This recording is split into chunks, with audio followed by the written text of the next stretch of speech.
18 தர்பார் வந்துட்டாயா. வணக்கம் மக்களே, வழக்கம் போல பரபரப்புக்கும் சுவாரஸ்யத்துக்கும் கொஞ்சமும் பஞ்சம் இல்லாம ஏகப்பட்ட விஷயத்தை உங்களுக்காக கொண்டு வந்திருக்கோம். தர்பாரை தொடங்கிடலாமா? ஊருனாலே எல்லாருக்குமே பெருமை தாங்க. உங்க ஊர்ல என்னப்பா ஸ்பெஷல் அப்படின்னு கேட்டீங்கன்னா நிறைய பேர் சொல்றது எங்க ஊர்ல திருவிழா தாங்க ஸ்பெஷல். எங்க ஊர் திருவிழாவுக்கு வந்து பாருங்க அப்படின்னு சொல்லுவாங்க. இங்க பாருங்க, திருவாரூர் பக்கத்துல திருவிழாவை சும்மா பயங்கரமா நடத்தி காட்டிருக்கிறாங்க மக்கள்லாம் சேர்ந்து. என்னப்பா அங்க விசேஷம் அப்படின்னு கேட்டீங்கன்னா, உயிரோட இருக்கிறவங்களுக்கு பாடை கட்டி தூக்கிட்டு போய் நேர்த்திக்கடன் செலுத்துறாங்க. பாடை காவடி அப்படின்னு சொல்றாங்க.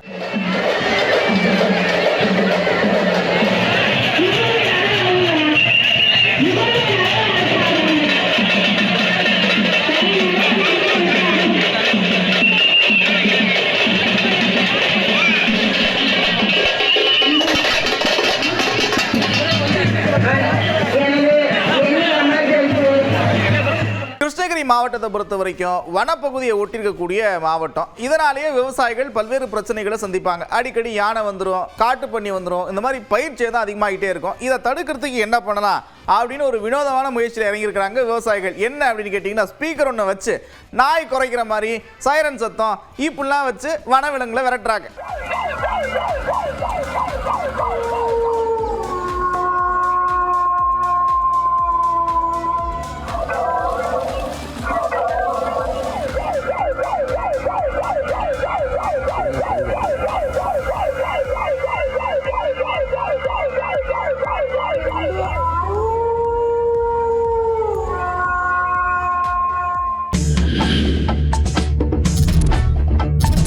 இந்த தை மாதம் பிறந்துட்டாலே தமிழ்நாட்டின் பல்வேறு பகுதிகளில் திருவிழாலாம் நடந்துக்கிட்டே இருக்கும். தேரோட்டம் அது இதுன்னு ஏகப்பட்ட விஷயத்தை பண்ணிக்கிட்டே இருப்பாங்க. அந்த மாதிரி தான் சுற்றி இருக்கக்கூடிய மாநிலங்கள்லையும் விழாக்கள் தொடங்கும். இப்போ கோவாவில் பாருங்கள், ஒரு விழாவை நடத்தியிருக்கிறாங்க. அந்த ஊரில் இருக்கக்கூடிய பாரம்பரிய உடையெல்லாம் அணிஞ்சு மக்கள்லாம் சும்மா டான்ஸ் ஆடி கலர்ஃபுல்லாக கொண்டாடி இருக்கிறாங்க.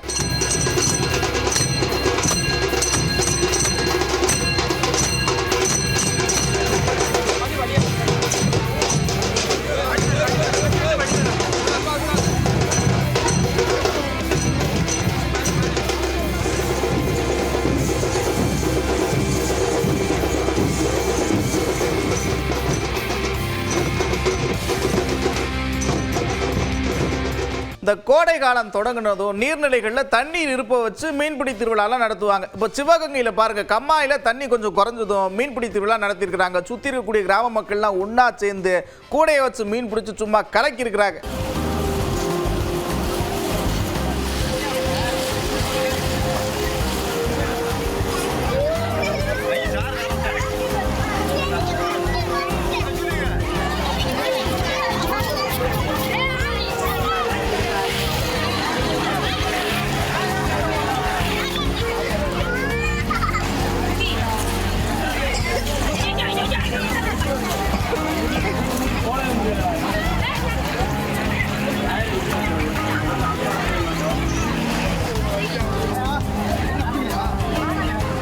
எப்பா ஏய், இங்கெல்லாம் வெயில் சும்மா மண்டையை புழக்குது. ஆனாலும் உன் பக்கம் நல்ல குழுன்னு காற்று வீசுது, பனி பெய்யுது, ஏகப்பட்ட விஷயம் நடக்குது. நீ பெரிய ஆள் தான்ப்பா. அதனால தான் உன்னை எத்தனை முறை பார்த்தாலும் யாருக்கும் போர் அடிக்க மாட்டேங்கி.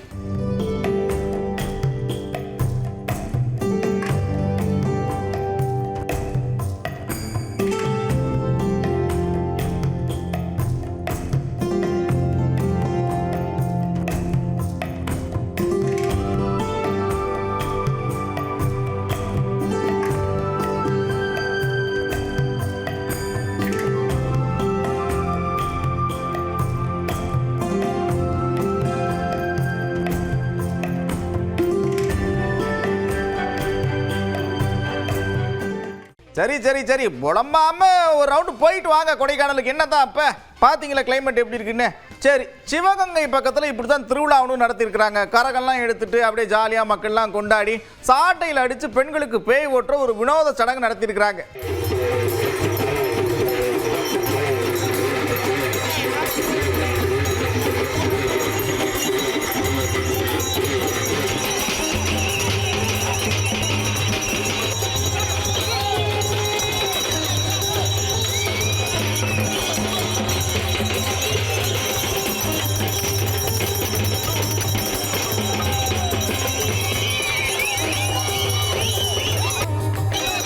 இங்கே இங்க பாருங்க, தஞ்சையில் ஹெல்மெட் போட்டு வந்த ஜூஸ்.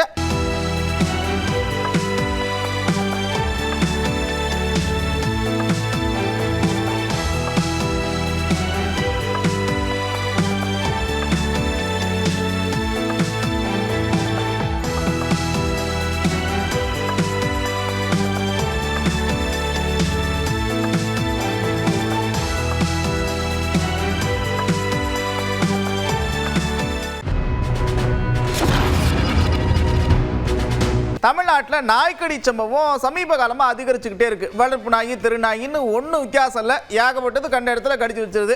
சரி, இதை கட்டுப்படுத்துறதுக்கு என்ன பண்ணணும் அப்படின்னு மக்கள் கிட்ட கருத்து கேட்டிருக்கோம். மக்கள் பலவிதமான கருத்துக்களை சொல்லியிருக்கிறாங்க. பார்ப்போமா? யார் யாருக்கு நாய் உரிமை இல்லாமல் வளர்க்குறாங்களோ அவங்கள அந்த நாய்கள்லாம் பிடிச்சி தனியாக எங்கேயாவது ஒரு கூண்டு அடித்து நகருக்கு அப்பாரில் கொண்டு விடணும். அந்த மாதிரி திடீர நாய்ங்கள்லாம் எல்லாமே கவர்மெண்ட் எல்லாத்தையும் கலெக்ட் பண்ணி அதுக்குன்னு உள்ள ஹோமில் சேர்த்து அதை பராமரிக்கணும். அப்போ எனக்கே இந்த மாதிரி ஆக்சிடென்ட் ஆகி நிறைய பேர் இதனால் உயிரும் போயிட்டு இருக்கு. ஸோ இந்த நாய்களை வந்து தடுக்கிறதுக்கான இந்த வெளிநாட்டிலலாம் பார்த்தீங்கன்னா இந்த மாதிரி இதெல்லாம் கிடையாது. ஸோ வீட்டுக்கு மட்டும்தான் நாய் வளர்ப்பாங்க. கார்பரேஷன்ஸ் வந்து இனிஷியேட்டிவ் எடுக்கணும். இது மாதிரி ரோட்டில் நிறைய சைடில் இருக்கிறதுனால நிறைய பப்ளிக் நியூசன்ஸாக இருக்குன்னு நம்ம குழந்தைங்களோட தனியாக விட முடிய மாட்டேங்குது. அதிகாரிகள் நல்ல முறையான நடவடிக்கை எடுத்தாலே அது வந்து நல்ல பாதுகாப்பாக கொண்டு வரலாம். குட்டி போட்டு அதோட இனப்பெருக்கம் என்பது தற்போது அதிகரித்தே வருகிறது.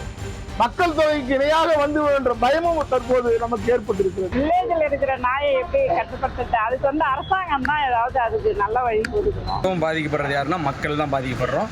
நாய்க்கு வந்து பார்த்தீங்கன்னா ஒன்றுமே ஆகிறது இல்லை. அது எந்த டைம் எந்த சந்தில இருந்து வருதுன்னு வந்து யாருக்குமே தெரியாது. நாய்களை வளர்த்து ரோட்ல விடுறாங்கல்ல, அந்த உரிமையாளர் மேல வந்து நடவடிக்கை எடுத்தோம்னா அப்புறம் அவங்க நாய்களை வந்து ஒழுங்கா பராமரிச்சு வளர்ப்பாங்க. ஒவ்வொரு தெருவுலையும் தெருநாய்க்களோட எண்ணிக்கை என்ன, அதை வளர்க்குறவங்க யாரு, அந்த புள்ளி வரைச்ச அந்த உள்ளாட்சி நிர்வாகம் எடுக்கணும். நாய் வளர்க்குறவங்க வந்து மேல அவங்க ஒரு கேஸ் போட்டாதான் நம்ம இதுல இருந்து விலக முடியும். ரோட்ல வந்து கொட்டுறதுனாலதான் அந்த நாய்ங்க நிறைய சாப்பிட்டு அந்த இடத்துலயும் சண்டை அடிச்சு அது மூலியமா வெறி நாய் உற்பத்தி ஆகி அது மூலியமா தான் ஆளுங்களை நிறைய கடிக்கிறதுக்கு உருவாகுது. இந்த மதுரை பக்கம் சரக்கு லாரி ஒன்று செவனேன்னு சாலையில் போயிட்டு இருந்திருக்கு. என்ன நடந்துச்சு ஏதுன்னு தெரியல. திடீர்னு தீ விபத்தாகி போய் லாரி முழுதும் எரிஞ்சு சேதமாயிருக்கு. ஏகப்பட்ட லாஸ். இந்த கோடை காலம் தொடங்கிருச்சு. அடிக்கடி இந்த மாதிரி தீ விபத்துக்கெல்லாம் நடக்குது. முடிஞ்ச வரைக்கும் வண்டியை கூலாக வச்சுங்க, கரெக்டாக வச்சுங்க.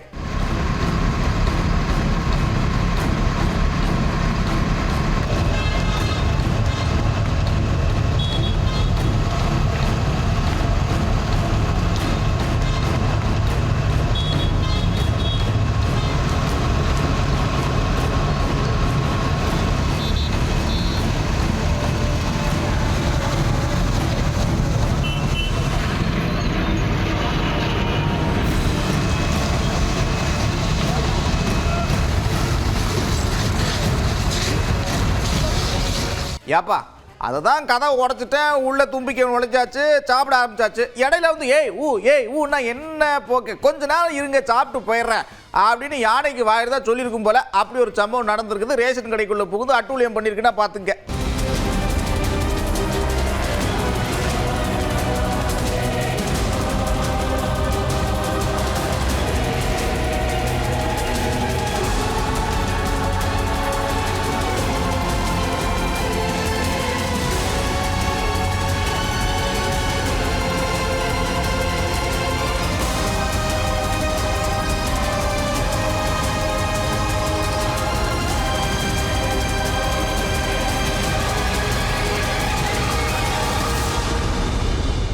ஏப்பா, அடுக்குமா இதெல்லாம் உங்களுக்கு? இந்த மாதிரிலாம் பண்ணலாமா? வாழைப்பழத்தை கூடவா திருடுவீங்க அப்படின்னு புலம்புற மாதிரி ஒரு சம்பவம் புதுச்சேரியில் நடந்திருக்குது. சிசிடிவியில் பதிவாயிருக்குது. என்னன்னு பாருங்க.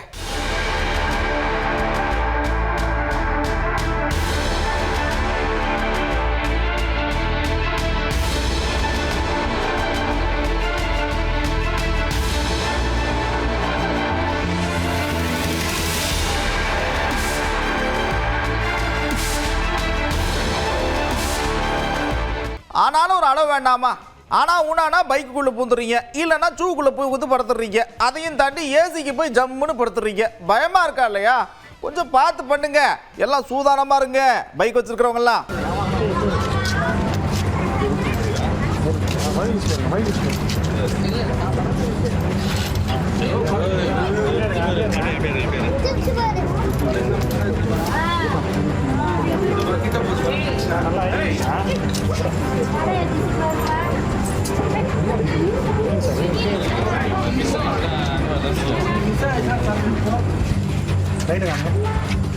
வாகன பராமரிப்பு அப்படின்றது அவ்வளவு முக்கியம். இங்கே பாருங்கள், உளுந்தூர்பேட்டையில் அப்படித்தான் ஒரு நல்ல நிகழ்ச்சிக்காக குடும்பத்தோடு எல்லாரும் போயிருக்கிறாங்க. வர்றப்போ டயர் வெடிச்சு விபத்துக்குள்ளாகி அப்படியே வண்டி கவிழ்ந்துருக்குது. ஏகப்பட்ட பேருக்கு காயம்.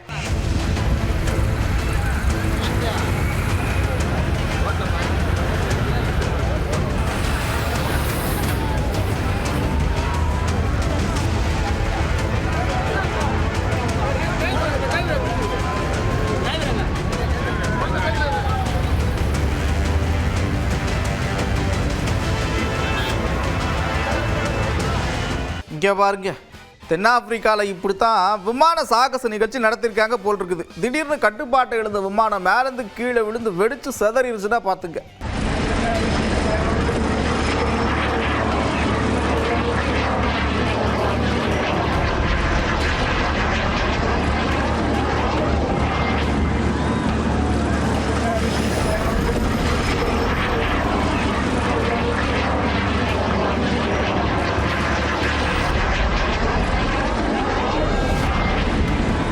எங்கே பார்த்தாலும் இந்த மாதிரி விபத்து அதிகரிச்சுக்கிட்டே இருக்குதுப்பா. ரோட்டில் போயிட்டு இருக்கிற வண்டி திடீர்னு தீ பிடிச்சி எரிஞ்சிருது. கிருஷ்ணகிரியில் அப்படித்தான் ஒரு கார் ரோட்டில் போயிட்டு இருக்கிறப்போ திடீர்னு தீ விபத்து ஏற்பட்டிருக்கு. மக்கள்லாம் உடனே தீயணைப்புத்துறைக்கு தகவல் கொடுக்க அவங்களும் வந்து தீ அணைச்சிருக்கிறாங்க.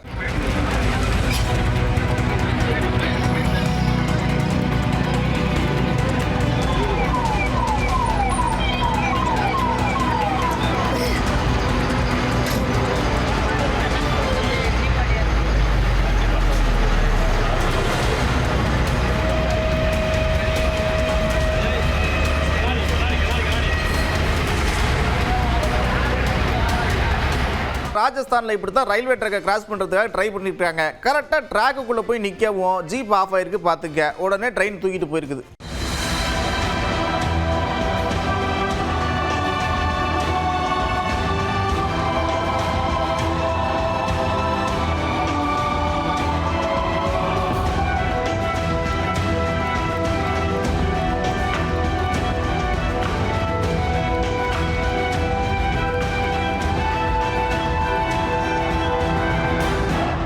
திருப்பூரில் இப்படித்தான் கார் ஒரு பக்கம் போகவும் எதிர் திசையில் காலேஜ் போய் ஒருத்தர் வண்டியில் வந்திருக்காரு போல் இருக்கு. திடீர்னு விபத்துக்குள்ளா இருக்குது.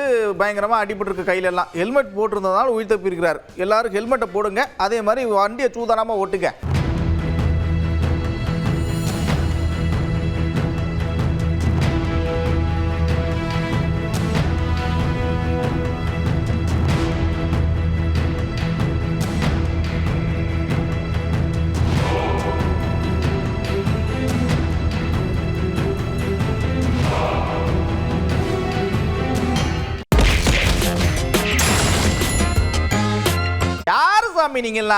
நீங்களா ஏதாச்சும் எழுதிக்கிறீங்க, நீங்களா கேள்வி கேட்டுக்கிறீங்க, நீங்க உங்க கற்பனைக்கு என்னத்தையாச்சும் பண்றீங்க. அப்படிலாம் ஒன்றும் இல்லை, சேர்க்கணும்னு அவசியமே இல்லை அப்படின்னு சொல்லியிருக்காரு. சசிகலா ஓபிஎஸ் சேர்க்கணும் அப்படின்னு சொல்லி பிஜேபி அழுத்தம் கொடுக்கறதா உங்களுக்கு சொன்னாங்க. யாருங்க நீங்களா ஒரு கற்பனை பண்ணிக்கிறீங்க? காது மூக்கு கண்ணு வச்சு அதாவது தினந்தோறும் அதிமுக பற்றி செய்தி வந்துக்கிட்டே இருக்கணும். அதில் மட்டும் சலைத்தரல இந்த ஒட்டும் பத்திரிக்கையும் யாருங்க நீங்களா எழுதிக்கிறீங்க, நீங்களா ஒரு கற்பனை பண்ணுறீங்க, நீங்களா ஒரு கேள்வி கேட்குறீங்க. தாங்க 100% அப்படி அல்ல. திருப்பி நான் உங்களுக்கு சொல்லியாச்சு. அனைத்து இந்திய அண்ணா திராவிட முன்னேற்ற கழகத்திற்கும் மிகச் சிறப்பாக செயல்பட்டு கொண்டிருக்கின்ற இயக்கம். நீங்கள் சொன்ன நபர்களெல்லாம் யாரும் இந்த இயக்கத்தில் சேர்த்து கொள்ளப்படுவதாக இன்று வரைக்கும் அந்த திட்டம் எதுவும் இல்லை. சரி, இந்த தேர்தல் வர்றப்பெல்லாம் அவங்க இவங்களோட கூட்டணி, இவங்க அவங்களோட கூட்டணி, இந்த மாதிரி கூட்டணி பேசிக்கிட்டே இருப்பாங்க. கூட்டணினா என்ன? எப்பயாச்சும் யாராச்சும் சிந்திச்சிருக்கீங்களா? இப்போ பாருங்க, அண்ணன் விளக்கம் கொடுத்துருக்காரு. கூட்டணினா என்ன, கொள்கைனா என்ன அப்படின்னு சொல்லியிருக்காரு. கொள்கை என்பது வேறு, கூட்டணி என்பது வேறு.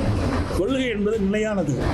கூட்டணி என்பது தேர்தல் நேரத்தில் எதிரிகளை வீழ்த்துவதற்காக வியூகம் அமைத்து வாக்குகள் சிதறாமல் ஒன்றாக சேர்த்து அதிகமான வாக்குகளை பெற்று நிறுத்துகின்ற கூட்டணியில் இருக்கிற அனைத்து வேட்பாளர்கள் பிரதான கட்சி வேட்பாளர்கள் வெற்றி பெற்று ஆட்சி அமைக்க வேண்டும். அதுதான் கூட்டணி அமைக்கிறோம். இவர்கள் போய் பர்மனெண்ட் கூட்டணி கிடையாது. திமுக நாங்கள் நிலையா இருக்கணும் அப்படின்னா எதுக்கு ஒரு கட்சி இருப்பானோ 7 கட்சி அதில் போய் ஒன்றா இருப்பானோ, ஒரே கட்சி ஆகிடலாமே. திமுக கூட்டணி கூட்டணியில் அங்கமைக்கின்ற கட்சி திமுக தலைமையில் அமைக்கப்பட்டு அதில் இடம்பெற்ற கூட்டணி கட்சி தலைவர்கள் தமிழ்நாட்டு மக்களுக்கு பிரச்சனை எதுவுமே சொல்லுகிறார். எவ்வளவு பிரச்சனை இருக்குது, தேர்தல் அறிவிக்கப்பட்ட பிறகுதான் ஒரு நிலையா தெரியும். பிரமாதம் சூப்பராக நடந்துருச்சு. கூட்டம் பயங்கரமாக நடத்தி காமிச்சிருக்கிறாங்க. ஆனால் இது இதோட நிற்க போகிறதில்ல. இந்த கல்வியை மாநிலத்து பட்டியலுக்கு கொண்டு வர்றது, இந்த மாநில உரிமையை பாதுகாக்கிறது, இந்த மாதிரி எல்லாத்துக்கும் ஒன்று போட்டு செயல்படுவாங்க அப்படின்னு நம்புகிறேன் அப்படின்னு நம்பிக்கை தெரிவிச்சிருக்கிறார் அண்ணன். தென்னிந்திய மாநிலங்களை சார்ந்த முதலமைச்சர்கள் மற்றும் கட்சி தலைவர்கள் பங்கேற்ற கலந்தாய்வு கூட்டம் வெற்றிகரமாக நடந்தேறியுள்ளது. முக்கியமான தீர்மானங்களையும் அந்த கூட்டத்தில் நிறைவேற்றியுள்ளனர். கட்டாயமாக இது இந்திய அளவிலே ஒரு தாக்கத்தை ஏற்படுத்தும். இது ஒரு நல்ல முயற்சி. அடுத்தடுத்த கூட்டங்களில் இன்னும் விரிவாக விவாதிப்பார்கள் என்று நான் கருதுகிறேன். கல்வியை மாநில பட்டியலுக்கு கொண்டு வர வேண்டும் என்பது உட்பட மாநில உரிமைகளை பாதுகாப்பதற்கான கூட்டங்களாகவும் இந்த கூட்டங்கள் எதிர்காலத்தில் பரிணமிக்கும் என்று நம்புகிறேன். அண்ணா ஒரு பக்கம் இப்படி நம்பிக்கை வெளிப்படுத்த, இன்னொரு பக்கம் இவர் என்ன சொல்றாருன்னா, அந்த தொகுதி குறையும் சொல்றதெல்லாம் என்ன எதை வச்சு சொல்றாங்கன்னு ஒன்றும் தெரியல. இப்போ வட மாநிலத்துக்குலாம் தொகுதி அதிகரிக்கும்னு சொல்றாங்கல்ல, அந்த மாதிரி தமிழ்நாட்டுக்கும் அதிகரிக்கும் அப்படின்னு சொல்லியிருக்காரு. பொய்யா ஒரு பிரச்சாரத்தை இல்லாத ஒண்ண மக்களை திசை திருப்புவதற்காக இன்றைக்கு தேவையில்லாத கூட்டம் இருந்தான். அதான் அன்றைக்கு மாண்புமிகு உள்துறை அமைச்சர் கோயம்புத்தூர் வந்தப்ப கிளியரா சொல்லிட்டாரு, விகிதாச்சார அடிப்படையில தான் தொகுதிகளின் எண்ணிக்கை வரையறுக்கப்படும். மற்ற மாநிலங்களுக்கு, வடநாட்டுல உள்ள மாநிலங்களுக்கு அங்கெல்லாம் மக்கள் தொகையை கண்ட்ரோல் செய்யாததுனால, நம்ம எல்லாம் ஃபேமிலி பிளானிங் படி தமிழ்நாட்டுல மக்கள் தொகையெல்லாம் கண்ட்ரோல் செஞ்சிருக்கிறதுனால எந்த பாதிப்பும் வராது.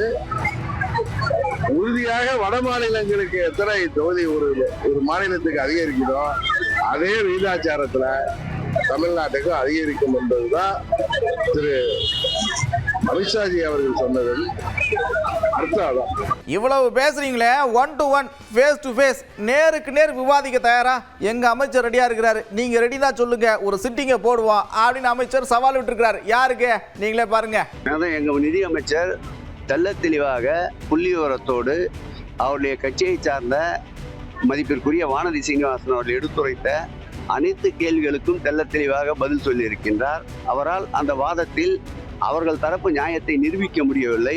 வேண்டுமென்றால் எங்கள் நிதி அமைச்சரோடு மத்திய நிதி அமைச்சரை, எங்கள் நிதி அமைச்சரோடு மத்திய நிதி அமைச்சரை வாதிட சொல்லுங்கள். அப்புறம் என்ன, ஜாலியாக சிரிச்சுட்டே ரசிட்டே பார்த்துருப்பீங்க. நான் கடை முடுற நேரம் வந்துருச்சு. மறுபடியும் இதே மாதிரி ஒரு தர்பாரில் உங்களை சந்திக்கிறேன். அதுவரை விடைபெறுவது நான் நந்தா. இது 18 தர்பார்.